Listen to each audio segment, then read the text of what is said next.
ஸ்ரீமதே ராமானுஜாய நம. இன்னைக்கு மார்கழி மாதம் 7ஆம் நாள். இன்னைக்கான பாசுரத்தை பார்க்கலாம்.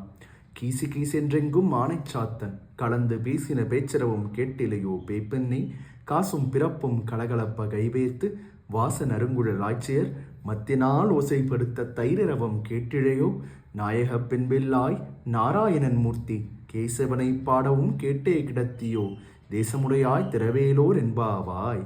இந்த பாசுரத்திற்கான விளக்கத்தை இப்ப பார்க்கலாம். இந்த பாசுரத்தில் ஆண்டாள் தூங்கிட்டு இருக்க தன்னுடைய இன்னொரு தோழியை எழுப்புறா. ஆனால் முன்னாடி எழுப்பின தோழிக்கும் இந்த தோழிக்கு என்ன வித்தியாசம்? இந்த தோழிக்கு திருப்பாவை நோன்புன்னா என்னங்கிறது தெரியும். ஆனால் தெரிஞ்சிருந்தும் தான் தனியே எம்பெருமான அனுபவிக்கணும் அப்படின்னு சொல்லி அவ உறக்கத்தில் இருக்க மாதிரி இருக்கா.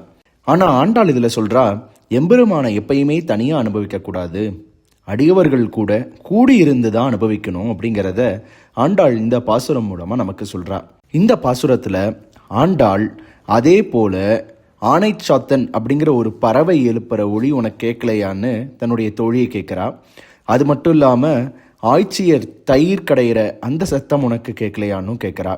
அது மட்டும் இல்லாமல் இப்போ இந்த உறங்கிட்டு இருக்க தோழிய நாயக பெண் பிள்ளாய்னு சொல்லி நம்முடைய கேசவனை பாடாம நீ இப்படி தூங்கிட்டு இருக்கியே, இது சரியா அப்படின்னு கேட்கிறா. இந்த பாசுரம் மூலமா ஆண்டாள் நமக்கு மிக முக்கியமான ஒரு விஷயத்த சொல்றா. எம்பெருமான எப்பயுமே நாம மட்டும் அனுபவிக்கணும்னு நினைக்கவே கூடாது. நாம அடியவர்களோட கூடியிருந்து அனுபவிக்கணும், அதில்தான் இன்பம் இருக்கு அப்படிங்கிறத ஆண்டாள் சொல்றா. அடுத்த பாசுரத்தை நாளைக்கு பார்க்கலாம். ஆண்டாள் திருவடிகளே சரணம். ஸ்ரீமதே ராமானுஜாய நம.